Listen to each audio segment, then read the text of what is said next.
There's only one way we decide on topics around here. Is it a wheel? Yeah, so we're going to spin the break wheel. out the wheel. Go for it. Juju, tell us what it lands on. Tua Tagovailoa.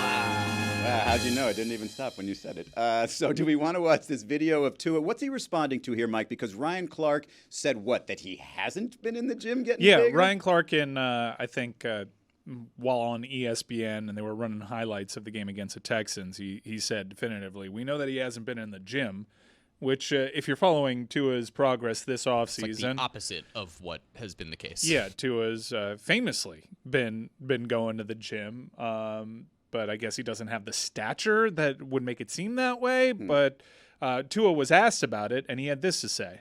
I mean, he probably knows more about me than I know about myself. I mean, I don't know. I mean, Ryan's been out the league for some time, so I don't know. It's a little weird when other people are talking about other people when they're not that person. So I don't know. It's just a little weird. I come back. I like my background is like I come from a Samoan family. Like respect is everything, but it does get to a point where, hey, little easy on that, buddy, because I think we're pretty tough-minded people, and if we need to get scrappy, we can get scrappy too. Just saying. How hard did you work in the off season? I mean, I think we all worked hard throughout the off season, and I'm not someone to talk about myself the entire time, but I mean it takes a lot. You think I wanted to build all this muscle? Like, nah. To some extent, like I wanted to. I want it to be a little lighter. There's a mixture of things that people don't understand, that people don't know about, that are talked about, that go behind the scenes. So, I'd appreciate if you kept my name out your mouth. That's what I'd say. Oh, I'd appreciate, for starters, if the Dolphins just get a far less hollow table so that every time he puts his hand down, it is not a stomping. It sounds like there's some, group of horses coming in from behind him. But that is the most tough guy talk we've ever gotten out of Tua. Most interesting. Easy on that, buddy, is the hardest of what he offered. I mean, he gets scrappy. Dude, the dismount of keep my name out your mouth.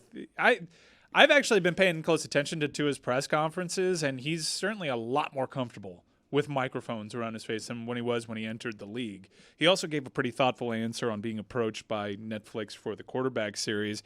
He's maturing as a sports personality, and given that he's got that it factor that the media likes to make him a story, and it's become polarizing, it's good now that we have a personality to go along with this discussion. It's like the media created, or fans created, that personality because he has no choice but to be defensive. Yeah. Well, his entire career, I understand why he's been defensive about that, and he's had a lot of adversity to face. Ryan Clark weighing in like that, and the original clip goes on. He compares his body to a woman's, I think, at one point too. Yeah, like it went pretty far for the position that Ryan Clark holds. Yeah, and it seemed like what he was saying is that Tua was out of shape too thin, that Tua got thick, that he was saying he wasn't following what the nutritionist insinuated that he should do this offseason. He looked like those girls at Onyx, That's right? exactly what he said. Gentleman's Club. Yeah. A Gentleman's Club reference. Yeah, it was not the best look. The thing that's been interesting with Tua is watching him grow into this confidence. Because remember, when Tua came out of college, despite being the top pick, and being one of those guys who was celebrated even at Alabama, like we all were looking at him as a shy guy coming out of the Saban tree of don't speak.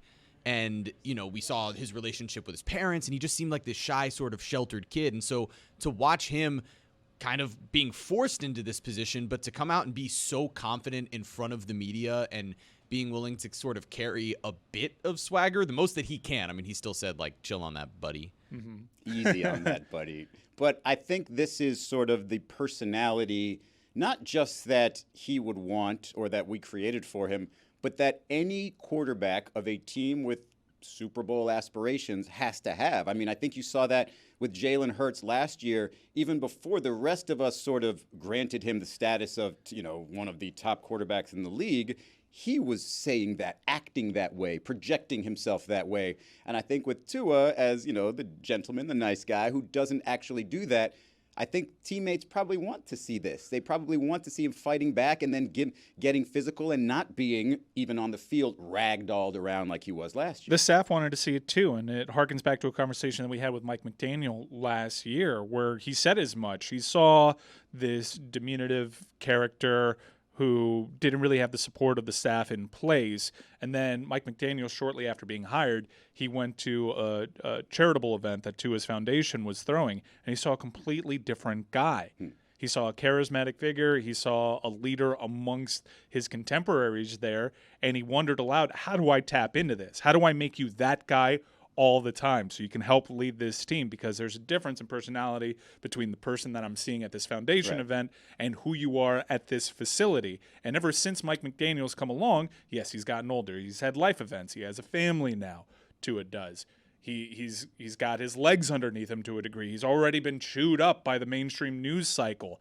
You're seeing a young man mature in front of the in front of the cameras, in front of the microphone, and hopefully his game can continue to mature, and hopefully he can stay healthy too. Because if he's going to have that personality, I am not going to be as sick of the topic as I was at points last year. Yeah, I mean, I would argue that it helps that he is being more vocal for somebody like Tyreek Hill, because you don't want him to have to be the voice of this team. You don't want him to be targeted. Yeah. Remember last year, Tyreek was the guy that was kind of propping Tua up. He's like, oh, he's that guy. And we're like, what are you talking about? Yeah. And the other thing that's interesting with the Dolphins, and we can, you know, keep going because I think they are a national story, but, you know, there was reports that they're interested in Jonathan Taylor. There was obviously the connection with Dalvin Cook. There's a report out there that they asked about Josh Jacobs, who's not exactly happy in Las Vegas. And to me, that doesn't put more pressure on Tua if they get a star running back, because then they're effectively a super team. And the conversation remains the same. Hey, Tua needs to stay healthy for this team to see its potential. But if that does happen, if he does stay healthy, then there's no question. There's like 14-3 expectations there, and there's like absolute Super Bowl or conference championship expectations. The Jalen Ramsey injury is a really tough blow. But being they're so out till loaded December, on that side of the ball. And now Xavier Howard is going through his stuff. There's some pretty there's some pretty bad accusations out there revolving Xavier Howard. You don't know if he's going to be available to them later in the season, given the weight of these accusations.